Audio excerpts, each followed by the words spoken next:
ہاں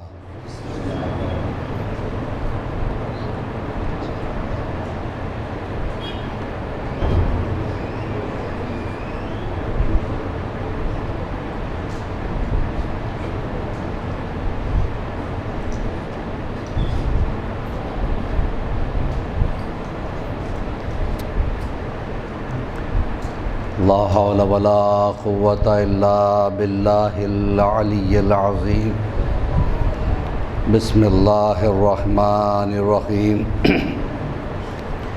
الحمد للہ رب العالمین الصلاة والسلام علی سید العرب والعجم جسمہ مقدس معطر مطہر منور نور الہدی مصباح الظلم جمیع الشمم شفیع الحکم صاحب الجود والکرم واللہ عاصمہ وجبرائیل قادمہ والبراق مرکبہ والمعراج سفرہ وسدرۃ المنتہی مقامہ وقاب قوسین مطلوبہ والمطلوب توعدہ والمقصود جودہ سید المرسلین عنیس الغربین الملقب بطاہ والیاسین محبوب رب المشرقین والمغربین جد الحسن والحسین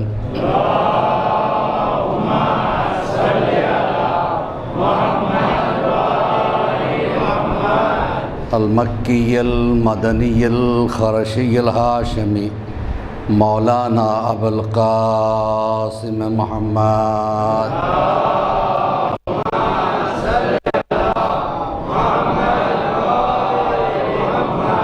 وآلہ الطیبین الطاہرین المعصومین المظلومین المنتجبین من یومنا ھذا الی قیام یوم الدین اما بعد فقد قال اللہ تبارک و تعالی فی محکم کتابہ المجید وهو اصدق الصادقین وقولہ الحق بسم اللہ الرحمن الرحیم ومن یطع اللہ ورسولہ فقد فاز فوزا عظیما صلوات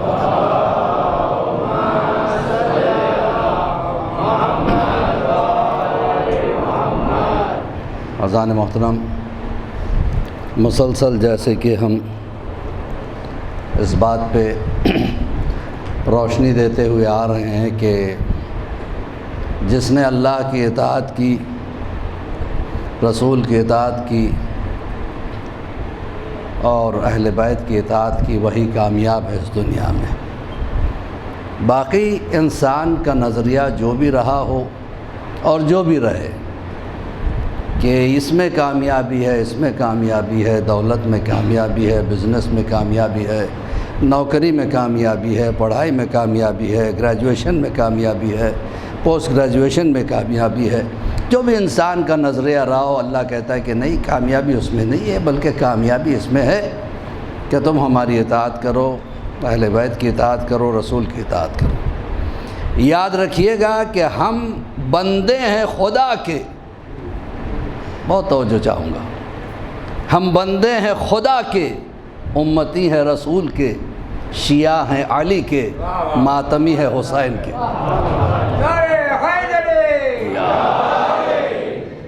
اور مذہب ہے ہمارا جعفری۔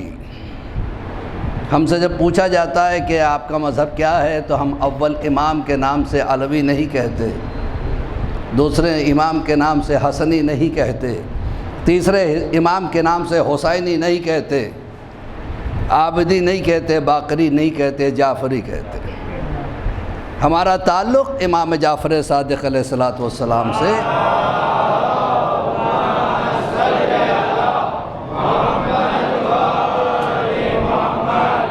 ہمارے ایک دوست ہم سے پوچھ رہے تھے کہ مولانا جعفری کا کیا مطلب ہے۔ میں نے کہا جس کا تعلق امام سے ہے، ہم نے ان سے زیادہ تر حدیثیں لی ہیں، ان سے زیادہ تر ہم نے فیض حاصل کیا ہے، لہٰذا ہم جعفری اپنے آپ کو کہتے ہیں۔ نہیں مولانا، ایک اور معنی بھی ہے، میں نے کہا کیا ہے؟ کہا جعفری کا مطلب جنت میں جا فری. تو ہمیں یا تو جعفری کہا جاتا ہے یا اثنا عشری کہا جاتا ہے. اثنا عشری یعنی 12 کے ماننے والے. بہت پہلے میں نے غالباً آپ کے مہوا میں ایک جملہ پڑھا تھا. میں نے کہا تھا کہ اللہ کو 12 کی عدد بہت پسند ہے اور 5 کی عدد بہت پسند ہے. 12 کی عدد اتنی پسند ہے کہ دن کی گھڑیاں بنائی تو 12، رات کی گھڑیاں بنائی تو 12. اچھا انگریزوں کو پتہ نہیں یہ کہاں سے مل گئی یہ اعداد. انہوں نے بھی گھڑی بنائی، اس میں بھی دیکھیے 12. پھر 1 اور 2 کے بیچ میں 5 کا وقفہ ہے. اچھا پھر پتہ نہیں یہ 3 ہی کا ہے بیچ میں. بات پڑے ورنہ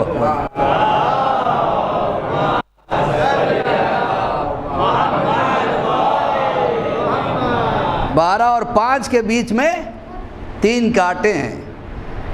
اب ان کانٹوں کا قسمت یہ ہے، کانٹوں کی قسمت یہ ہے کہ زندگی بھر ان 12 کا صدقہ ہوتے رہے.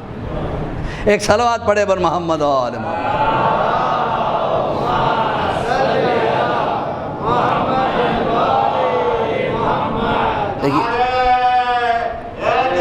یا علی میرے مولا. مولا سلامت رکھے نعرہ لگانے والوں کو اور نعرہ لگوانے والوں کو بھی. یہ نعرہ ہماری پہچان ہے، ہم حیدر کے ماننے والے ہیں. خیر عزیزان محترم، آج شب جمعہ کی مناسبت سے میں نے جیسے کہ گزشتہ شب جمعہ بھی میں نے کہا تھا کہ اگر انسان کو پتہ چل جائے کہ شب جمعہ میں کس طرح ہمارے مرحومین ہمارے گھروں کے چھتوں پر آ کے ہمیں مدد کے لیے پکارتے ہیں تو ہم شاید وہ آواز سن کے مر ہی جاتے.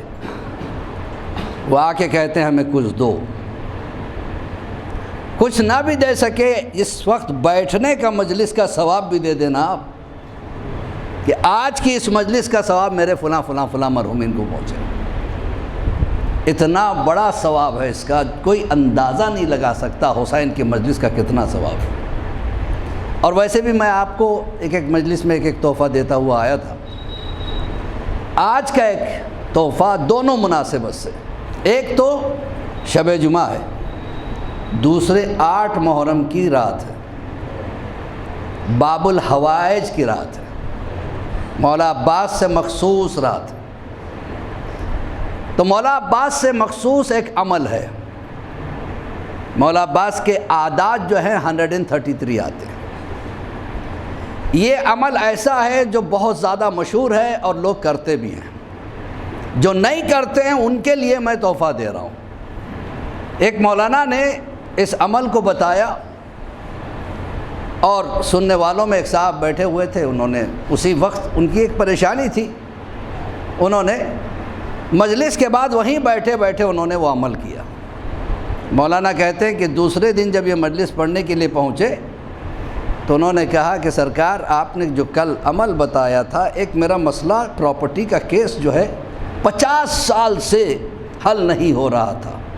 میں نے اسی وقت وہ عمل کو شروع کیا اور ایک ہی روز گزرا تھا، دوسرے دن صبح میں فون آ گیا کہ سپریم کورٹ نے ہمارے حق میں فیصلہ دے دیا. وہ ہے عمل مولا عباس علمبردار حق علیہ الصلوۃ والسلام.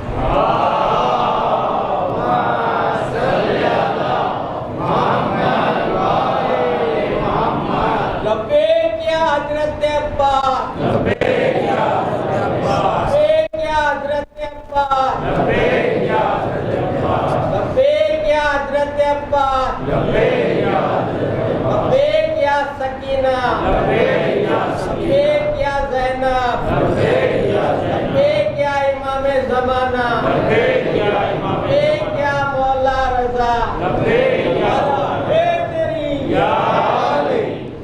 تو عزیزان محترم، یہ عمل بہت چھوٹا سا معمولی سا ہے دیکھنے میں، لیکن اتنا پاورفل ہے، ظاہر سی بات ہے طاقت مولا عباس کی۔ آج آپ انشاءاللہ مولا عباس کے فضائل بھی سنیں گے، لیکن میں دیکھوں گا کہ کیسا آپ کا سننے کا موڈ ہے، کیونکہ مجلس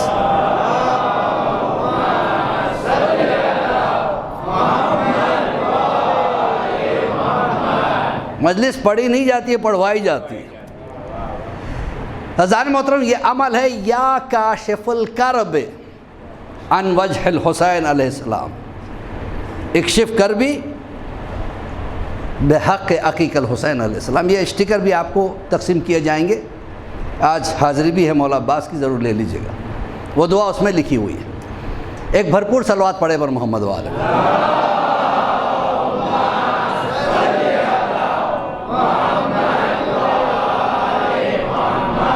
سب سے پہلے تو دماغوں میں یہ رکھے کہ یہ دربار امام حسین ہے، اور یہاں پہ جس شخص کو کہیں معافی نہیں ملتی وہ یہاں آ کے مل جاتی ہے۔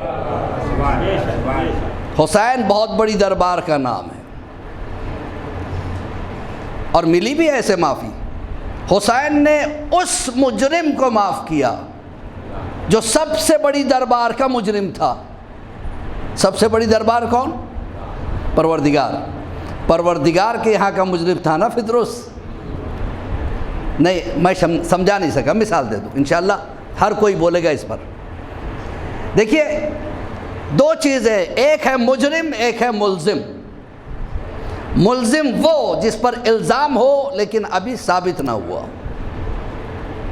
مجرم وہ جس پہ الزام ثابت ہو گیا، جرم ثابت ہو گیا، وہ مجرم بنتا ہے۔ جب تک انسان ملزم ہوتا ہے کوئی کورٹ فیصلہ نہیں دیتی ہے، لیکن جہاں مجرم ثابت ہو گیا تو کورٹ فیصلہ دیتی ہے۔ ہمارے یہاں کتنے کورٹس ہیں؟ 3 ہیں۔ ایک ہے لوور کورٹ، جہاں پہ کیس فائل ہوتا ہے، اگر وہاں پہ اس کو مجرم ٹھہرایا گیا تو وہ ہائی کورٹ کو جا سکتا ہے۔ ہائی کورٹ میں بھی ٹھہرایا گیا تو وہ آخری سپریم کورٹ میں جا سکتا ہے۔ سپریم کورٹ نے اگر کسی کو مجرم ٹھہرا دیا اور موت کی سزا دے دی، پھر اس کے بعد کوئی معاف نہیں کر سکتا، رائٹ؟ سپریم کورٹ کا فیصلہ ہے، سب کو ماننا پڑے گا۔ کیوں؟ یہ سب سے بڑا کورٹ ہے۔ کیا ہماری سنویدھان میں کوئی ایسا قانون ہے جو سپریم کورٹ کے فیصلے کے بعد بھی معافی مل سکتی ہے؟ کہاں ایک قانون ہے، سیکشن 72۔ اب یہ 72 ہی کیوں ہے؟ کہاں بیٹھے ہیں آپ حضرات؟ سیکشن 72 کے تحت راشٹرپتی اس مجرم کو معاف کر سکتا ہے۔ اب سمجھ میں آیا کہ فطرس کو سزا ملی تھی ادھر سے، حسین کے پاس کیوں آیا؟ کیا انداز تھا؟ فطرس نکال دیا گیا تھا۔ اس کا جرم کیا تھا؟ غرور کیا تھا، تکبر کیا تھا۔ اللہ کو تکبر پسند نہیں ہے، اس نے اپنے پروبال پہ تکبر کیا تھا۔ تکبر کی وجہ سے فطرس کو دربار خدا سے نکال دیا گیا، ملائکہ سے ہٹا دیا گیا، زمین پہ پھینک دیا گیا، پروبال جل گئے۔ ہزاروں سال فطرس، 1-2 نہیں، ہزاروں سال فطرس جو ہے روتا رہا، توبہ کرتا رہا، لیکن معافی نہیں ہوئی۔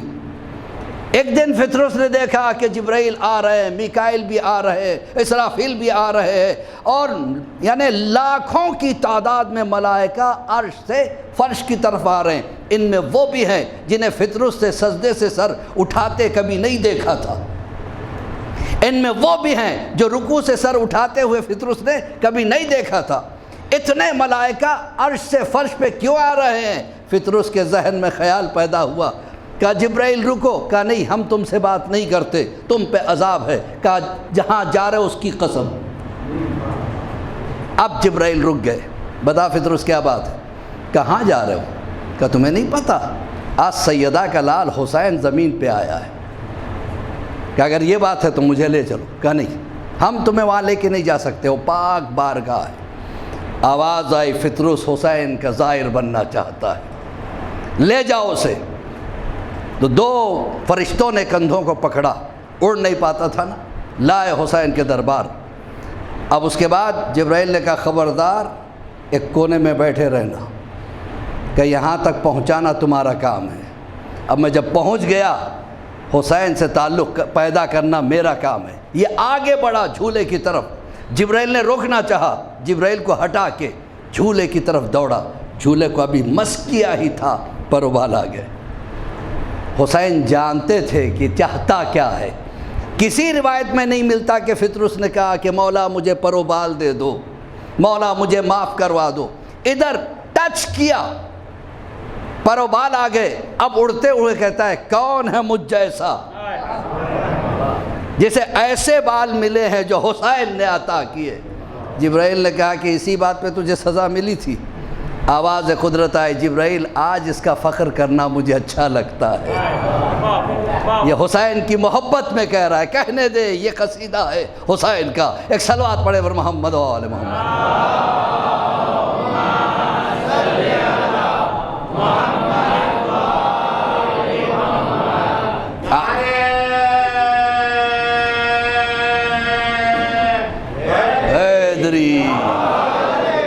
تو عزیزان محترم آپ کو پتہ ہے تیمور لنگ ایک بادشاہ گزرا ہے، وہ کیسے شیعہ ہوا۔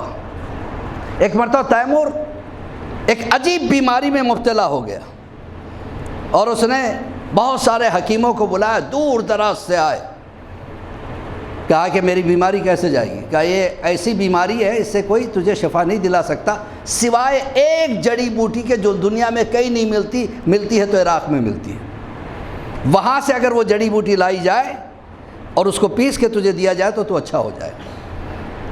تو اس نے اپنے خاص وزیر کو جس سے بہت زیادہ محبت کرتا تھا اور جس کی قابلیت پہ بھروسہ تھا اسے اٹھا کے بھیجا۔ وزیر گیا، اس زمانے میں اتنی آسان نہیں تھی چیزیں جو ہے نا جیسے آج ہیں، بڑے آسانی سے ہم سفر کر کے چلے جاتے ہیں۔ اب وہ وزیر وہاں کیسے پہنچا، کس طرح حالات سے گزرتا ہوا پہنچا، 1 مہینہ ہو گیا، 2 مہینہ ہو گیا، 3 مہینہ ہو گیا، وہ نہیں آیا۔ تیمور کو تشویش ہوئی۔ تیمور کے پاس جو ہے نا 3 ایسے نجومی تھے جن کے علم پہ اس کو بہت بڑا بھروسہ تھا، جنگ بھی نہیں کرتا تھا جب تک کہ ان سے مشورہ نہ کر لے۔ وہ کہتے تھے ہاں اس وقت ستارے صحیح ہے کرو تو کرتا تھا، کہ ستارے صحیح نہیں ہے اب نہیں کرو تو پیچھے ہٹا دیتا تھا، اتنا زیادہ بھروسہ۔ ان تینوں کو بلایا، بلا کے کہا تم دیکھو تو صحیح یہ وزیر ہے کہاں؟ انہوں نے کہا کہ ہم ساری رات ہمیں کوئی محنت کرنی پڑے گی، کہ الگ الگ بیٹھو ایک ساتھ نہیں، ہر ایک اپنے اپنے گھر میں بیٹھ کے کیلکولیٹ کرتا رہا۔ دوسرے دن تینوں کے تینوں دربار میں آئے، پھر آپس میں گفتگو کی اور بادشاہ کے سامنے آ کے کہا انا للہ و انا الیہ راجعون۔ مر گیا وہ وزیر، وہ زندہ نہیں ہے۔ بادشاہ کو بہت صدمہ ہوا، بہت روتا رہا، بہت روتا رہا۔ کچھ عرصے نہیں گزرے تھے کہ دیکھا کہ وہ وزیر بخیریت واپس آ گیا۔ بادشاہ بہت خوش ہوا، وزیر کو سینے سے لگایا اور اسے اپنے گھر بھیجا، اور اس کے بعد وہ جڑی بوٹی لی، اس کو پیس کے پیا، اسے اچھا لگا۔ اب اسے یاد آیا کہ ان نجومیوں نے جن پہ میں اتنا بھروسہ کرتا ہوں غلط خبر کیسے دی۔ بلایا نجومیوں کو، کہ تمہاری ہمت کیسی ہوئی کہ غلط خبر دے؟ تم نے تو کہا، تینوں نے کہا مر گیا، لیکن وہ تو زندہ آ گیا، کہ آج رات ان تینوں کو قید میں رکھو، کل ان کی گردنیں اڑا دینا۔ بادشاہوں کے حکم ایسے ہی ہوتے تھے، کہ اچھی بات ہے۔ تینوں کو قید کیا گیا۔ دوسرے دن دربار میں لایا گیا تو ان نجومیوں نے کہا اے بادشاہ بے شک تو ہمیں مار ڈال، لیکن کیا ہماری آخری خواہش نہیں پوچھے گا؟ بہت توجہ۔ کہا کہ ہاں بتا تیری آخری خواہش کیا ہے؟ کہ ہم مرنے سے پہلے اس وزیر سے بات کرنا چاہتے ہیں۔ کہ اچھی بات ہے، لیکن کیوں؟ کہ اس لیے کہ فیصلہ ایک نجومی کا نہیں تھا، تینوں نجومیوں کا تھا کہ وہ مر گیا، ایک مرتبہ اس سے ملنا چاہتے ہیں۔ ملے، بلایا گیا وزیر، ان کے سامنے پیش کیا گیا۔ انہوں نے وزیر کے سامنے بیٹھ کے ہاتھ جوڑ کے کہا اچھے سے یاد کر، فلاں دن ہم نے تیرے بارے میں دیکھنا شروع کیا تھا نجوم کے اعتبار سے، وہ شب جمعہ تھی اور فلاں تاریخ تھی۔ کہاں مجھے یاد ہے، اس وقت تو تھا کہاں؟ اس وقت کہاں تھا؟ وہ تھوڑی دیر سوچتا رہا کہ ہاں یاد آ گیا، کہاں تھا؟ کہ میں دربار امام حسین میں تھا۔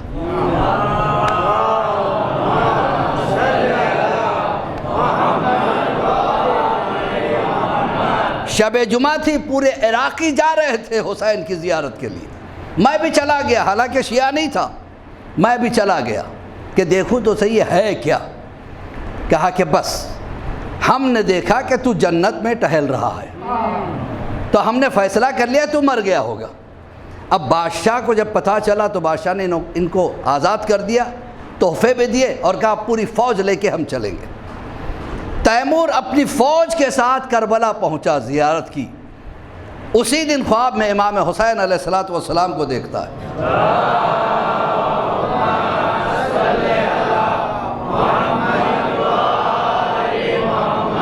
کہ ہم نے تیرے آنے کو قبول کیا، آئندہ سال تو مت آنا، ہندوستان میں ہی ایک زری بنانا، ہمارے روزے کی شبی بنانا، تاکہ جو یہاں تک نہیں آ سکتے ہیں، کتنا کریم ہے ہمارا مولا، وہاں تک چلے جائے، اس زری کے پاس جا کے اس کو چوم لے، ہم زیارت کا ثواب دے دیں گے۔ تو پہلی مرتبہ ہندوستان میں زری بنائی گئی۔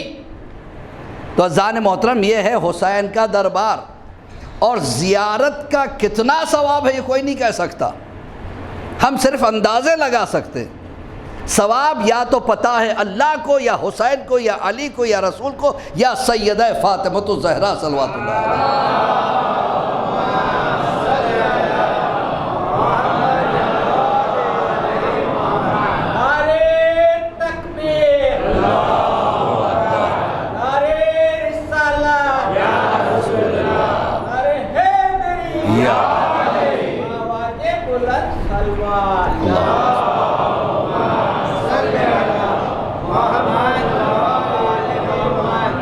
آغا آیت اللہ حیری کا جب انتقال ہو گیا تو آغا مرشی نے خواب میں دیکھا کہ آغا حیری تشریف لائے ہیں، تو انہوں نے ان سے کہا کہ آپ کی اور میری بڑی اچھی ملاقاتیں ہوتی تھیں، ہم دونوں میں بڑی محبت تھی، آپ کو اللہ نے موت دے دی، میں ابھی زندہ ہوں، آپ کا جو یہ رتبہ ہے، یہ شان و شوکت ہے، یہاں پہ آپ کو ملا کیسے؟ یہ مجھے بتائیے۔ کہا کہ جب مجھے قبر میں اتارا جا رہا تھا، میری برزخی آنکھیں کھل گئی تھی، میں نے دیکھا کہ قبر کے پائتی کی طرف ایک دروازہ کھلا ہوا ہے، کچھ دور دو خطرناک قسم کے فرشتے کھڑے ہوئے ہیں، اور ان کا جسم پورا جو ہے نا دہک رہا ہے، اور چہرے بھی بڑے خطرناک ہیں، اور وہ میری طرف دکھا کے کچھ باتیں کر رہے تھے۔ مجھے خوف طاری ہوا، تم لوگوں نے تو مجھے قبر میں اتار دیا اور قبر ڈھانپ دی، اب میں ان کو دیکھ رہا ہوں، میری روح قبر کے کونے میں بیٹھی کانپ رہی تھی، مجھ پہ اتنا خوف طاری ہوا کہ میں نے اس وقت پکارا، آواز دی کس کو؟ کہ یا باب الحوائز، یا باب الحوائز یا مولا عباس۔ میں نے جیسے پکارا اسی وقت میں نے دیکھا انتہائی خوبصورت ترین ایک نوجوان میری قبر میں آ گیا۔ ایک صلوات پڑھے پر محمد والے۔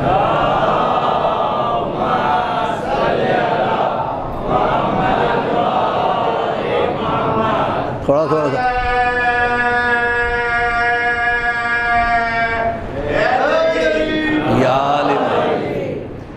تھوڑا سا آگے بڑھ جائیے، لیکن سوشل ڈسٹینس بھی مینٹین کرے، اور کوشش کیجئے سب جو ہے نا ماسک کو اپنے چہروں پہ رکھیں انشاءاللہ، کیونکہ اس کی بڑی ضرورت ہے۔ ایک صلوات پڑھے پر محمد وآلہ۔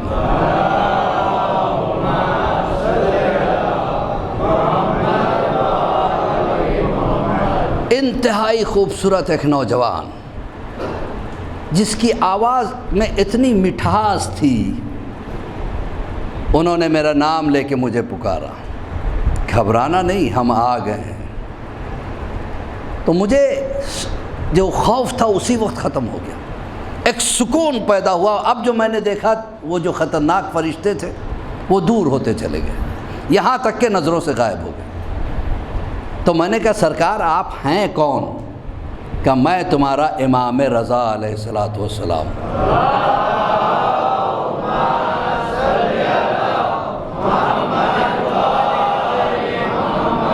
دیکھیے کتنا بڑا میسج ہمیں مل رہا ہے یہاں پہ کہ میں تمہارا امام ہوں۔ تم میری قبر پہ زیارت کے لیے 38 مرتبہ آئے۔ کتنے ٹائمز؟ 38 ٹائمز۔ آج میں پہلی مرتبہ آیا ہوں اور میں 37 ٹائمز آؤں گا۔ جب جب بھی کوئی مصیبت تم پہ آئے گی میں آؤں گا۔ اور پھر تم کربلا بھی اتنے ہی مرتبہ گئے۔ میں یہاں آیا، اب میرے بعد ہمارے جد حسین بھی آئیں گے، مولا علی بھی آئیں گے، مولا عباس بھی آئیں گے۔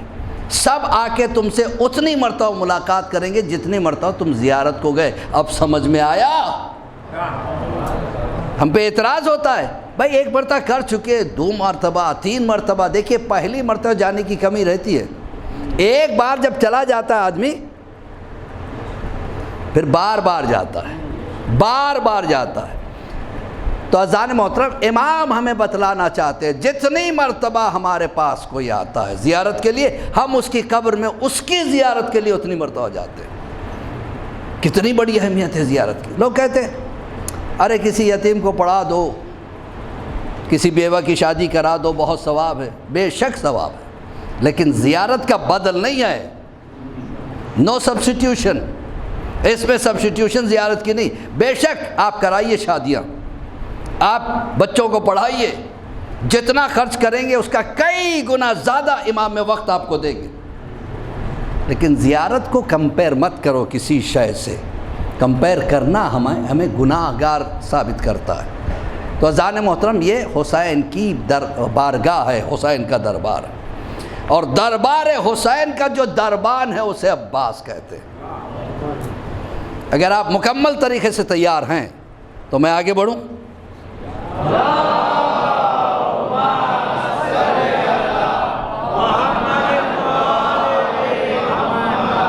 عباس کون؟ علی کی تمنا کا نام عباس۔ مولا علی نے اپنے لیے کبھی کوئی دعا نہیں مانگی تھی، اگر مانگا تو ایک بیٹا مانگا۔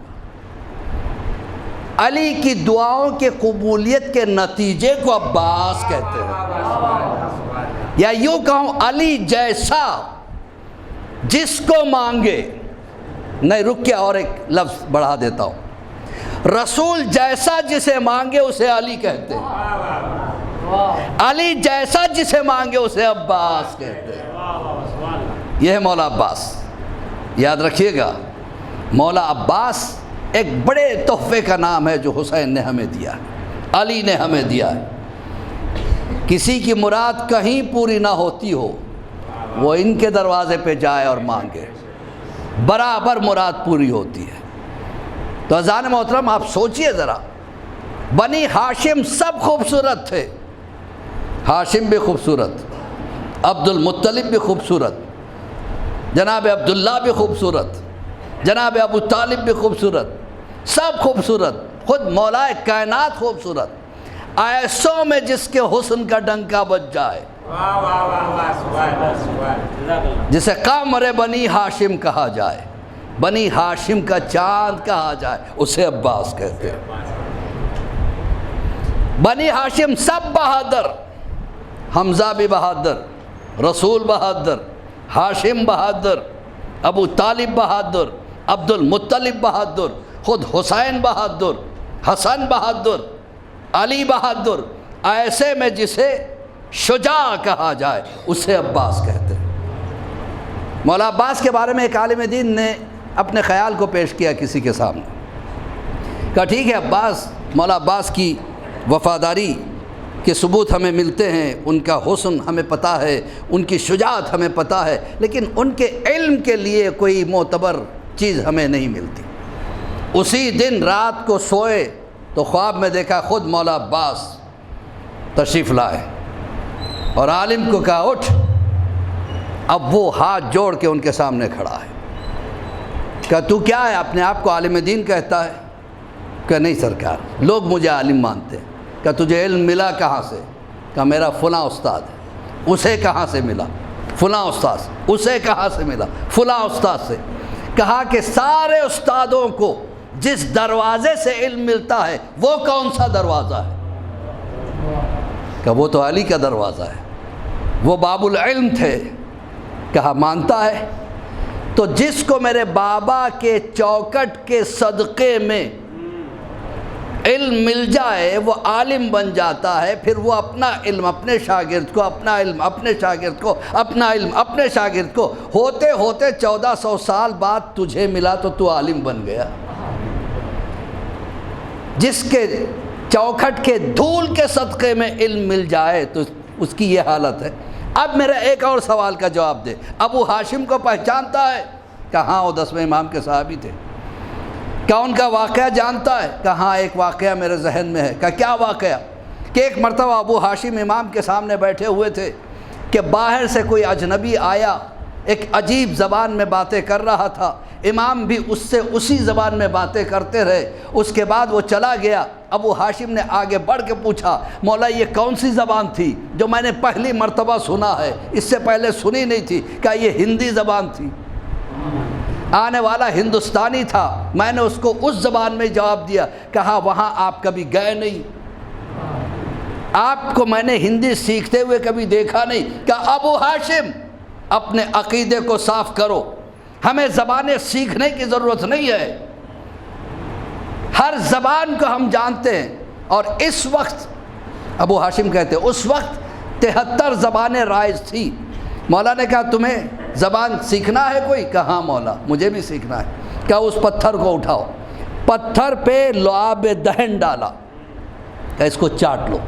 ابو ہاشم کہتے میں نے فوراً چاٹ لیا۔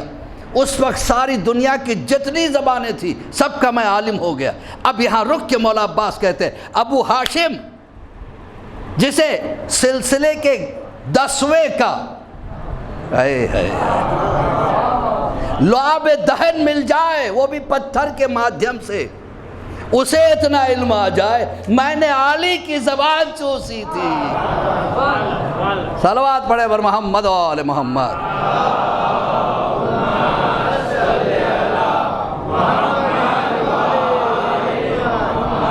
دیکھیے بچہ جب بہادر ہوتا ہے، جب اس کے باپ کا خون بھی بہادر ہو، ماں کا دودھ بھی بہادر ہو، اور مولا کائنات کا خون عباس میں، ماں جناب ام البنین جن کا نام بھی فاطمہ تھا، فاطمہ، ان کے بابا، ان کے دادا سب کے سب بہادر تھے۔ جناب حزام بہادر تھے، جناب عامر بہادر تھے۔ حزام کہتے چوڑے سینے والے کو، عامر کہتے نیزوں سے کھیلنے والے کو۔ جناب عباس کو یہ ساری چیزیں جینس میں ملی، شجاعت بابا سے ملی، دبدبہ ابو طالب سے ملا، حکومت عبد المطلب سے ملی، سرداری عبد المطلب سے ملی۔ جو ہائٹ تھا جناب سمانہ ان کا نام تھا، تو آپ سوچیں جو جناب عباس کی ماں تھی نانی، ہائٹ ان سے ملی، سینہ پر نانا سے ملا، نیزوں کی کھیلنے کی ادا نانا سے ملی۔ تو جس کے جینس میں علی کی طرف سے بھی آ جائے فضیلتیں، یعنی ننیال سے بھی فضیلتیں آ جائے، ددیال سے بھی فضیلتیں آ جائے، تب اس کا نام عباس ہوتا ہے۔ یہ عباس نام جناب سیدہ نے رکھا تھا، ابھی عباس پیدا بھی نہیں ہوئے تھے۔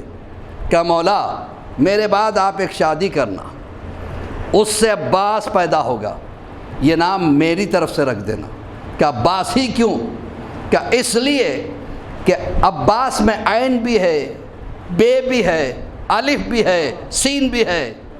عین سے مراد علی، بے سے مراد بطول، الف سے مراد احمد، سین سے مراد حسن و حسین۔ گویا پنجتن کی چلتی پھرتی تصویر کو عباس کہتے ہیں۔ یہ ہے مولا عباس۔ اور جس وقت مولا عباس کی عمر صرف 5 سال کی تھی، اس وقت کی بات ہے کہ حاکم شام نے ایک مرتبہ اعلان کیا کہ جو مدینہ جائے علی کا سر کاٹ کے لائے، میں اسے بے پناہ دولت سے نوازوں گا۔ اس وقت ایک بہت بڑا پہلوان تھا شام کا، جو سمجھتا تھا میں تنہا 1000 کے لائق ہوں، دیو قامت چلا کہ میں جاؤں گا، کہ تو اکیلا جائے گا؟ میں اکیلا ہی پورے مدینے کے لیے کافی ہوں، علی کو میں جاؤں گا ایسے لے آؤں گا، کہ اچھی بات ہے جا۔ اور جس طرف سے چلا ہے وہ کھیتوں کو برباد کرتا ہوا، چھوٹے چھوٹے گاؤں دیہاتوں کو تاراج کرتا ہو تاکہ دہشت اس سے پہلے مدینہ آ جائے۔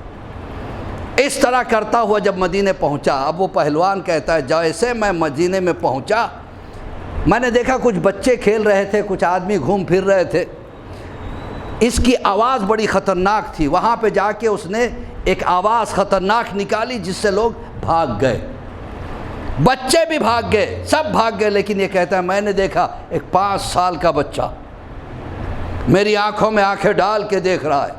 مجھے حیرت ہوئی، جہاں بڑے بڑے بھاگ گئے یہ 5 سال کا بچہ بھاگا کیوں نہیں؟ یہ کہتا ہے میں آگے بڑھا، کہ شہزادے لگتا ہے تم بہت بڑے خاندان کے ہو، دیکھ کے پہچان جاتا ہے، کم سے کم ان سے بہتر ہے جو ہم جیسے کہتے ہیں۔ ایک صلوات پڑھے بر محمد و آل محمد۔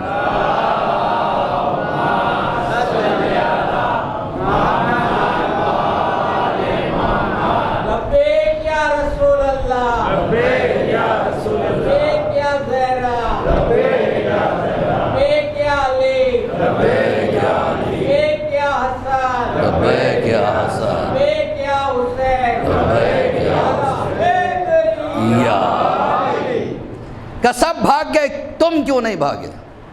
ننھے سے بچے نے مسکرا کے روب دار انداز میں کہا ہم اس خاندان کے ہیں جس میں کوئی بھاگتا نہیں ہے۔ کہ اچھا تو تم بڑے کام کے لڑکے ہو، کیا مجھے بتا سکتے ہو کہ علی کا مکان کہاں ہے؟ تب اس بچے نے اس کی آنکھوں میں آنکھیں ڈال کے کہا 5 سال کا بچہ ہے، کہ تجھے علی سے کیا کام؟ کہا کہ میں علی کا سر قلم کرنے آیا ہوں۔ جیسے یہ سنا تو کہتا ہے بچے کے تیور بدلے، اس نے آگے بڑھ کے جوتے کی نوک سے ایک لائن کھینچی۔ یہ میرے مولا عباس کی بچپن کی ادا، جوتے کی نوک سے ایک لائن کھینچی اور کہا میں ادھر ہوں تو ادھر ہے، علی سے تو بعد میں لڑنا، میرا ہاتھ پکڑ کے اپنی طرف کھینچ لے تو میں وعدہ کرتا ہوں تجھے علی تک پہنچا دوں گا، اگر میں نے کھینچ لیا تو تجھے واپس جانا پڑے گا۔ شامی پہلوان مغرور تھا اپنی طاقت پہ، ہنسنے لگا کہ دیکھو شہزادے، طاقت آزمانا تو اپنے برابر والوں سے آزمانا، میں تم سے بہت بڑا ہوں، بہت طاقتور ہوں۔ کہا کہ بہانے مت بنا، چل تو پہلے کام کر۔ اس نے سوچا کہ چلو بچہ ہے کھینچ لوں گا ایک جھٹکے سے، ہاتھ کو پکڑا، اس کے بعد جھٹکا مارا یہی سوچ کے کہ یہ آ جائے گا، لیکن اس نے دیکھا، محسوس کیا کہ جیسے ایک فولاد کی دیوار کی طرح، ایک پہاڑ کے چٹان کی طرح بچہ اپنی جگہ سے ہلا بھی نہیں۔ اب اس نے ایک ہاتھ کی طاقت لگائی، بچہ ہلا نہیں، دونوں ہاتھ پکڑ کے کھینچتا رہا، پھسلتا رہا، لیکن بچہ اپنی جگہ سے ہل بھی نہیں رہا ہے۔ اب پریشان ہو گیا، کہا آپ ہو کون؟ کہا ابھی بتاتا ہوں، اب تک تو نے طاقت دکھائی تھی، اب میری طاقت دیکھ۔ یہ کہہ کے ایک جھٹکا مارا، شامی پہلوان ہوا میں لہرایا، جب وہ نیچے گر رہا تھا بچے نے ایک ضرب لگائی، پھر وہ اوپر گیا، پھر آ رہا تھا دوسری ضرب لگائی۔ بچہ ایسے کھیل رہا تھا جیسے کوئی بچہ گیند سے یا غبارے سے کھیلتا ہو۔ یہ پریشان ہو کے ہاتھ اس نے جوڑے، الامان، اور اس خاندان کا ایک طریقہ تھا، جو الامان کہتا تھا اسے چھوڑ دیا جاتا۔ وہ گرا، بچے نے سینے پہ قدم رکھ کے کہا تو ابھی علی کے 5 سال کے بیٹے کے لائق نہیں،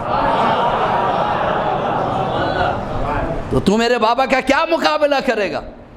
اب شامی پہلوان ایسے بھاگا کہ زندگی میں کبھی مڑ کے بھی نہ دیکھا۔ اب سوچئے 5 سال میں یہ طاقت، تو جب یہ 9 سال کے ہو گئے تھے مولا عباس، آج اگر 2-4 منٹ ادھر ادھر ہو جائے تو گھبرائیں گے تو نہیں نا؟ آپ کا فون آ گیا، مذہب لے لو، مذہب لے لیں، میں مجبور ہوں۔ انشاءاللہ باقی چیزیں کل سنیں گے آپ۔ بھائی اتنا عرض کرنا چاہتا ہوں جس کی طاقت 5 سال میں، کل کی مجلس میں انشاءاللہ ذکر کروں گا 13 سال میں کیا طاقت تھی، 9 سال میں کیا طاقت تھی، اور 32 سال میں کیا طاقت تھی عباس کی. کل وقت پہ آ جائیے گا انشاءاللہ، کیونکہ اب نیکسٹ پروگرام بھی ہے اور مجھے اشارہ بھی مل گیا ہے کہ مصائب کی طرف آنا ہے. میں اتنا بتا دوں، جس بچے کی طاقت کا اندازہ 5 سال کے لائف میں کوئی نہیں کر سکتا، جب وہی بیٹا علی کا 32 سال کا ہو چکا. 32 سال بھرپور جوانی ہوتی ہے. مولا عباس کی اتنے خوبصورت اور حسین تھے مولا عباس کہ جب گھوڑے پہ سوار ہو کے مدینے کے بازاروں میں آتے تھے تو مولا علی کہتے تھے بیٹا تو نقاب پہن کے آنا، کسی کی نظر نہ لگ جائے. اگر نقاب تھوڑی دیر کے لیے ہٹ جاتا تھا ہوا سے تو لوگ تولنا بھول جاتے تھے، دیکھتے رہ جاتے تھے. کتنا خوبصورت ہے یہ عباس. سوچئے دنیا کی نظر میں جو عباس اتنا خوبصورت ہو، زینب کی نظر میں کتنا ام کلثوم کی نظر میں کتنا خوبصورت ہو. یزید کا خط آیا تھا شمر کو، اے یزید بتا حسین کے خیمے کتنے ہیں؟ تو اس نے یہاں سے جواب دیا، کیسی باتیں کرتا ہے تو، عباس کے ہوتے ہوئے کون خیموں کی طرف دیکھ سکتا، گننا بہت دور کی بات ہے. جو صفین میں 13 سال کا تھا وہ آج 32 سال کا ہے. تیرا 9 لاکھ کا لشکر جس سے ڈرتا ہے، یا یہ کہوں تیرے 9 لاکھ کے لشکر کی نیند جس کے دیکھنے سے حرام ہو جاتی ہے. عزیزو بڑا فرق ہے شام غریبہ میں اور شام شہیدہ میں. شام شہیدہ تک یزیدی سو نہیں رہے تھے، پریشان تھے عباس سے، ڈر رہے تھے. لیکن شام شہیدہ کے بعد جب شام غریبہ آئے، اب حسین کی بیویاں نہیں سو رہی تھیں، یزیدی سکون سے سو رہے تھے. وہ ایک طاقت جس نے نیندیں اڑا رکھی تھی اسے عباس کہتے ہیں. اللہ اکبر. کربلا کے میدان میں جب بھوک اور پیاس کا غلبہ ہوا، مولا عباس کی بیوی ام فضل ایک مرتبہ عباس کو بلاتی ہے، کہا میرے سرتاج صبح سے 9 مرتبہ سکینہ میرے خیمے میں آتی ہے، جب بھی آتی ہے کہتی ہے چچی جان بڑی پیاس لگی. جب 9 مرتبہ آئی، میں جب بھی دیکھتی سکینہ کو مصلی پہ کھڑی ہو جاتی تاکہ سکینہ کے سوالوں سے بچ جاؤں. لیکن جب 9ویں مرتبہ آئی، میں نماز پڑھتی رہی، بچی کھڑی، میں نماز پڑھتی رہی، بچی کھڑی رہی، میں نماز پڑھتی رہی، بچی کھڑی رہی. میں نے دیکھا جب ایک پیر میں طاقت نہیں ہو تو دوسرے پیر میں کھڑتی، دوسرے پہ نہیں ہو پھر پہلے پیر. مجھ سے برداشت نہیں ہوا، میں نے جلدی نماز ختم کی، سینے سے لگا کے کہا مجھے معاف کر دینا سکینہ، تمہارے سوال کا جواب میرے پاس نہیں تھا. اتنے میں سکینہ نے کہا میں اپنے لیے پانی نہیں مانگتا،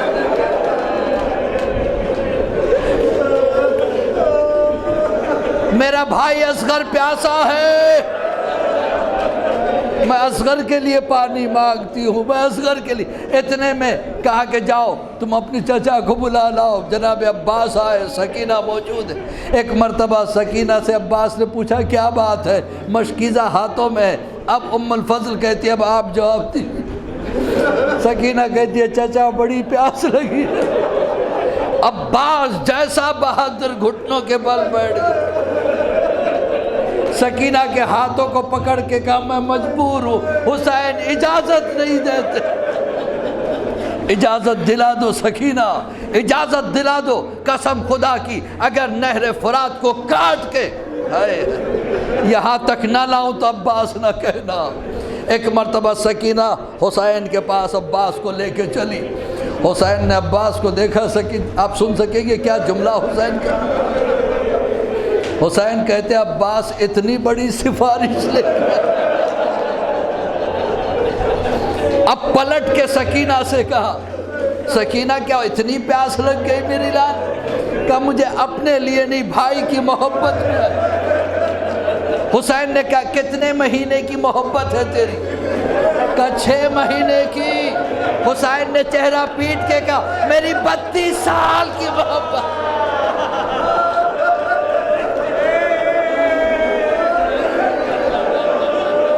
ماشاءاللہ آپ کی آوازیں بلند ہے. اللہ آپ کو کسی کے غم میں نہ رلائے سوائے غم حسین کے. کہا عباس ٹھیک ہے جاؤ میرے بھائی، لیکن تلوار یہیں پہ چھوڑ.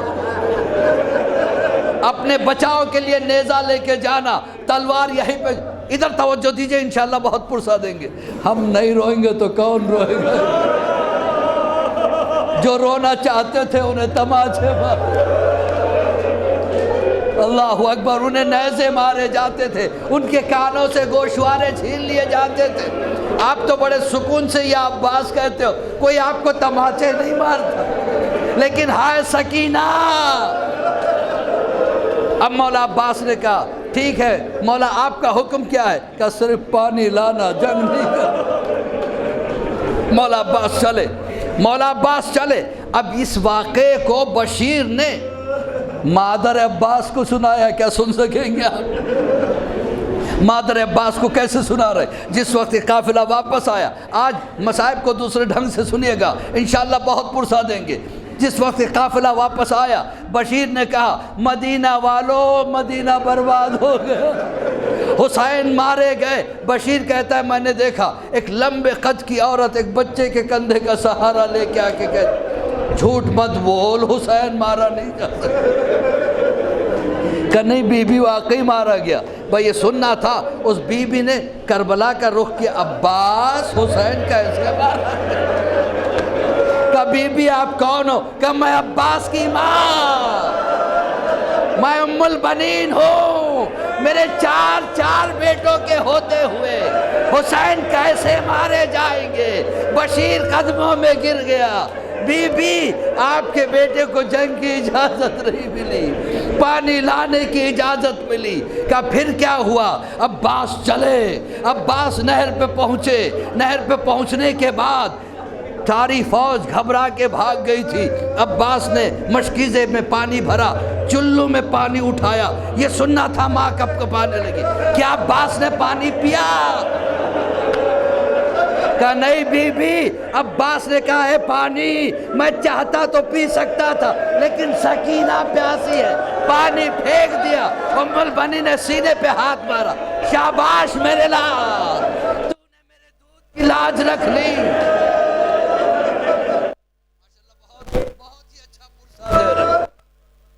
میں طاقت محسوس نہیں کر پا رہا ہوں کہ میرے مولا کے مصائب پیش کروں. انشاءاللہ خوب پرسہ دیجئے. کھل کے روئیے گا، بلک بلک کے نہیں، کھل کے روئیے گا، چلا کے روئیے گا. لگے کہ یہاں عباس کی میت پڑی اور یہ حاضری ہے. حاضری کا مطلب جہاں خود عباس حاضر ہو جائے. میرا عقیدہ ہے آج عباس یہاں موجود ہے، میں کہوں گا مولا دیکھو کتنے رونے والے آئے.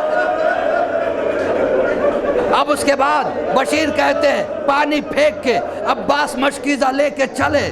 جیسے چلے کسی نے ایک سائیڈ سے حملہ کیا، ایک بازو کٹ گیا. کہ پھر کیا ہوا؟ عباس پھر بھی چل رہے تھے. دوسرا آپ کو اللہ کربلا لے جائے. 2 مقامات ہیں جہاں لوگ بلک بلک کے تماچے مار مار. ایک جگہ ایک شانہ، دوسری جگہ دوسرا شانہ. اب اس کے بعد اس نے کہا پھر عباس کے مشکیزے میں تیر لگا. ام البری تڑپ گئی. عباس کے سر پہ گرز لگا. کہ یہ ہو نہیں سکتا. سن سکیں گے آپ؟ یہ ہو نہیں سکتا. میرا بیٹا اتنا لمبا تھا، کسی ماں نے ایسے بچے کو پیدا نہیں کیا جو اتنا طویل قامت ہو کہ عباس کے سر پہ مارے. آپ سن سکیں گے؟ کیا بشیر نے سنایا؟ بشیر نے کہا بی بی اتنا لمبا قد والا کوئی نہیں تھا، عباس کی ایک آنکھ میں تیر تھا، عباس کو کچھ نظر نہیں آ رہا تھا، دوسرے آنکھ میں خون تھا۔ عباس تیر کو نکالنے کے لیے، میری طرف دیکھیے گا بہت روئیں گے، تیر کو نکالنے کے لیے جھکے، دونوں گھٹنوں کو اٹھایا، تیر کو پکڑ کے نکالنا چاہ رہے تھے، ایسا گز لگا عباس دوڑتے ہوئے گھوڑے سے زمین پہ گرے اور گال چھلتے چلے گئے، گال چھلتے چلے گئے۔ ایک مرتبہ ام البنی کھڑی ہوئی، سیدھے بقیع پہنچی، بقیع پہنچنے کے بعد سیدہ کے مزار پہ ہاتھ رکھا، اے بی بی کیا عباس سے راضی ہو گئی؟ یہ کہہ کے ام البنی پلٹی تھی، رونے لگی۔ کسی نے پوچھا ام البنی کیوں روئی؟ کہ بشیر نے کہا جب میرا بیٹا گرا تھا، منہ کے بل گرا تھا، جو منہ کے بل گرتا ہے ہاتھوں کا سہارا لیتا، میرے بیٹے کے ہاتھ نہیں تھے۔ بقیع سے آواز آئی، اے ام البنی، میں فاطمہ عباس کو ایسے گود میں لے لی جیسے ماں نے